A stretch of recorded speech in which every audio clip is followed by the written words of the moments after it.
memproduksi alut di bidang alat angkut air dalam bentuk RIB, Rigid Inflatable Boat, RBB, Rigid Buoyancy Boat, dan beberapa alat apung lainnya.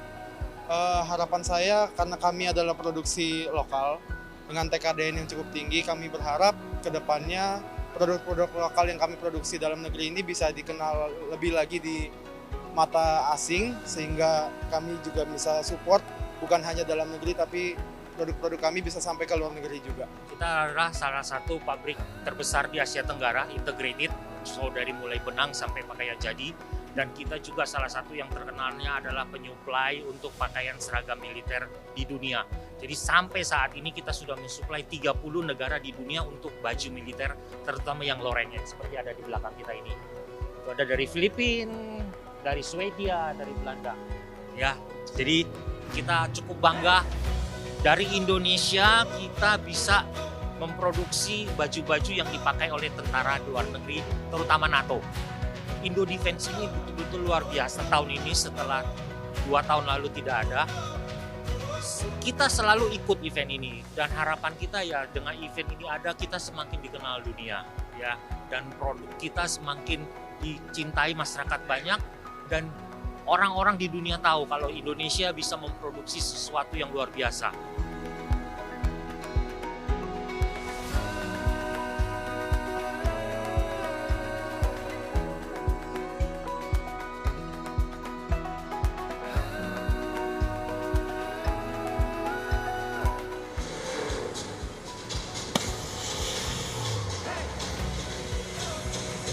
Dengan kemampuan pertempuran jarak dekat, Sandra berhasil diselamatkan. Tank Harimau telah terbukti mampu memperkuat pertahanan negara kita. Harimau adalah medium tank pertama di Asia Tenggara. Motoris menggunakan motor listrik buatan Indonesia, melaksanakan pengamanan di perimeter terluar.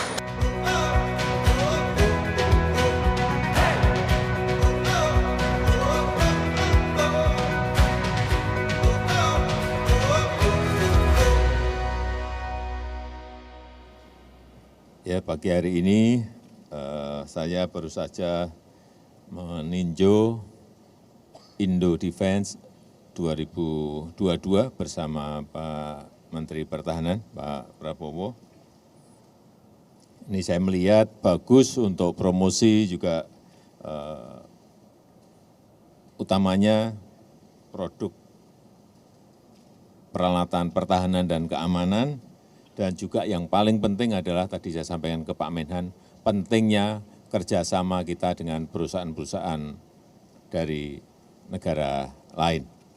Dan kita tahu semuanya perkembangan global yang perlu disikapi oleh industri pertahanan dalam negeri kita. Karena kita tahu indikasi anggaran pertahanan di negara-negara NATO di Timur Tengah dan juga di Asia Timur ini ada kecenderungan naik sangat drastis, serta kemunculan teknologi-teknologi militer yang baru ini juga perlu kita ikuti bersama. Dan saya senang tadi sudah disampaikan oleh Direktur Utama Defense ID bahwa mereka mentargetkan untuk segera bisa masuk ke 50 perusahaan pertahanan kelas dunia. Tentu saja dengan produk-produk yang kita miliki sekarang harus dikembangkan sebaik mungkin. Saya rasa itu.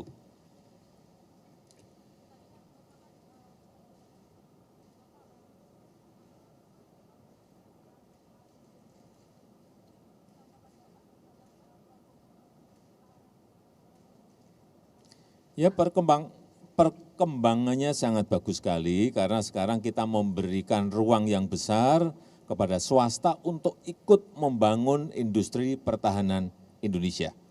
Entah itu sendiri, entah kerjasama dengan industri pertahanan dari luar negeri. Saya kira ini sebuah perkembangan yang sangat baik dan yang paling penting kita bisa mengadopsi sebanyak mungkin teknologi-teknologi baru di bidang pertahanan militer. Yang paling penting itu.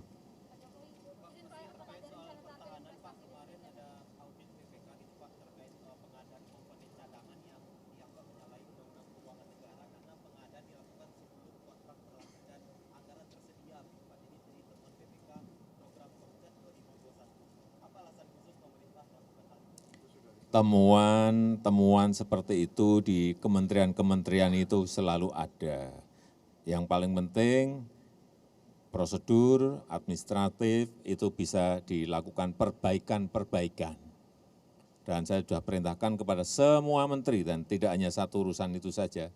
Karena kemarin juga baru disampaikan kepada saya laporan untuk semester 1-nya.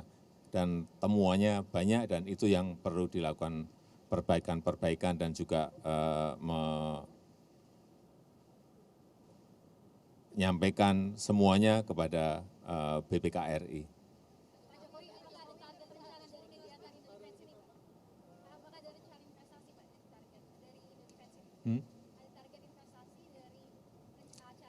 Ya, sebanyak-banyaknya tadi saya sampaikan bahwa kerjasama antara industri kita, BUMN strategis kita dengan luar itu sebanyak-banyaknya lakukan kerjasama untuk bisa kita transfer teknologi untuk teknologi-teknologi militer yang terbaru. Ya, udah.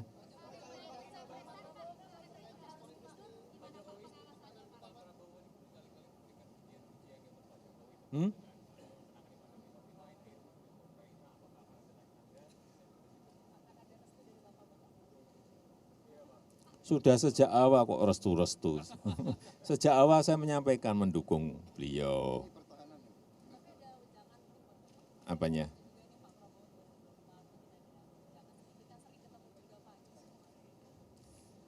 Ya kita saling menukar pikiran mengenai bagaimana Indonesia ke depan. Saya kira biasalah saya berbicara bukan sering ya, terlalu sering dengan Pak Menhan itu.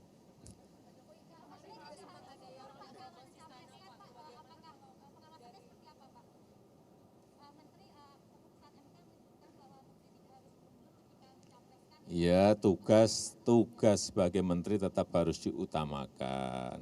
Tetapi kalau kita lihat nanti mengganggu ya akan dievaluasi apakah memang harus cuti panjang banget atau tidak.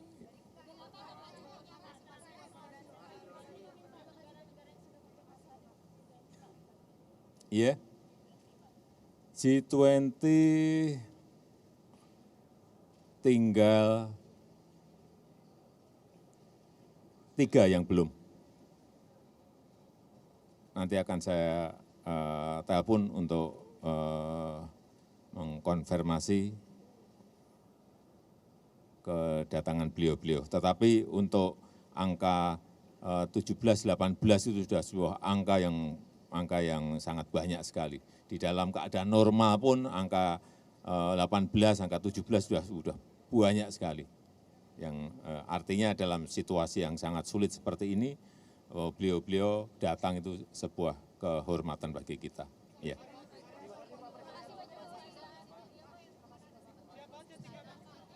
Terima kasih. Penandatanganan kontrak itu 6.000 motor listrik, nanti rencananya digunakan untuk apa ya Pak? Untuk 3 angkatan, untuk semua kebutuhan kita. Pak, sejauh ini Pak, kontribusi industri pertahanan nasional itu terhadap alfa TNI itu sebenarnya sudah berapa persen Pak? Ya masih belum sesuai target kita, tapi kita patuh terus. Presiden Jokowi sudah gariskan kita harus utamakan produksi dalam negeri sebanyak mungkin, dan saya kira dalam kontrak yang sekarang ini bisa dikatakan minimal 50% dalam negeri. Pak, ya. Indonesia siap-siap nggak Pak kalau nuklir Korea Utara ditembakkan Pak? Ya kita berharap tentunya tidak terjadi. Ya, kita sedang mengadakan langkah-langkah semuanya untuk waspada. Langkah-langkahnya Pak, kata Dubes Jepang bisa sampai Kalimantan Pak. Ya, tadi kan Anda perhatikan nggak? Kita umumkan tadi kita akan bangun 27 atau kita sebetulnya totalnya nanti 27 rumah sakit. 27 ya? Betul Pak. 27 rumah sakit. Kita tambahkan dari waktu kemarin pandemi, dari WHO mengatakan Indonesia kekurangan 12.000 tempat tidur ya sebagai bangsa, yang sebenarnya kan tidak terlalu jelek ya, banyak negara jauh lebih dari kita. Tapi dengan kita bangun 27 rumah sakit ini, kira-kira kita akan penuhi hampir setengahnya lah, 5.000 tempat tidur, 6.000 tempat tidur. Pak. Jadi itu pun juga nanti kita akan mengadakan penataran-penataran. Ya, kita bersyukur posisi kita, politik luar negeri kita kan dari dulu bebas aktif, kita tidak berpihak, kita non-blok, kita bersahabat semua negara. Jadi kita bersyukur bahwa kita bisa jadi mediator, kita bisa jadi penyejuk, kita ingin menjadi juru damai di mana-mana. Ada berapa alutsista Pak dibeli dari luar negeri Pak? Bagaimana? Ada berapa alutsista dari Indo Defense ini? Apakah ada Indonesia membeli alutsista dari luar negeri dari peserta pameran? Ya, tentunya kan sudah diumumkan, sudah berkali-kali kita umumkan untuk alutsista yang teknologinya belum kita kuasai sepenuhnya, seperti pesawat tempur, ya, fighter itu kita sudah kontrak dengan Prancis, Rafale, kemudian beberapa senjata-senjata yang canggih kita harus terpaksa masih cari dari luar, tapi kita ingin memacu kerjasama. Jadi kita paksakan semua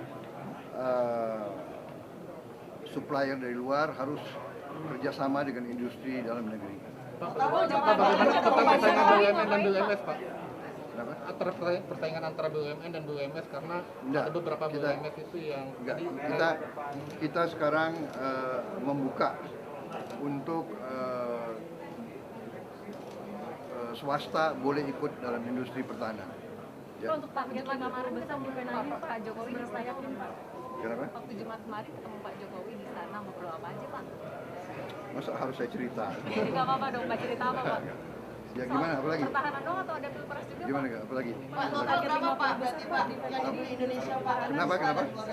Total berapa yang dibeli dari luar negeri Pak? Ada nanti, data-datanya ada. Kita sudah pernah diumumkan, nanti kalau perlu kita berikan lagi. Pak, industri pertahanan target 50 besar di dunia seberapa yakin? Karena BUMN banyak yang rapot merah finansialnya. Ya, justru itu kan PR kita perbaiki. Sudah ada pergantian manajemen. Kita optimis bahwa kita bisa memperbaiki kinerjanya, kita bereskan semuanya, dan insya Allah kita akan karena kita kan negara besar dan produksi kita juga cukup besar. Pak, ada besar ya Pak? Pak, dengan ya, kita teknologi berjuang. nuklir gimana Pak? Kenapa? Teknologi nuklir apa Indonesia berminat Pak untuk pakai? Kita kan sudah mengambil keputusan jauh sebelum ini bahwa teknologi nuklir yang kita akan kembangkan atau yang kita ingin terus kembangkan adalah untuk kepentingan damai, untuk energi, untuk kedokteran, untuk membantu pertanian dan sebagainya. Ya, Pak, soal tadi ada arahan-arahan spesifik nggak Pak Presiden Jokowi mengenai tadi pas lagi pameran itu Pak? Iya, beliau terus memberi arahan agar industri pertahanan kita memanfaatkan kesempatan ini untuk kerjasama dengan sumber-sumber teknologi yang maju di luar negeri. Kenyataannya bahwa teknologi pertahanan berkembang dengan pesat dan kita harus segera ikuti. Tapi ya kita berjuang keras, mudah-mudahan kita capai. Terima kasih. Pak, soal semuanya. restu tadi gimana Pak? Pak Jokowi. Terima kasih ya. Terima kasih ya. Oke. Terima kasih.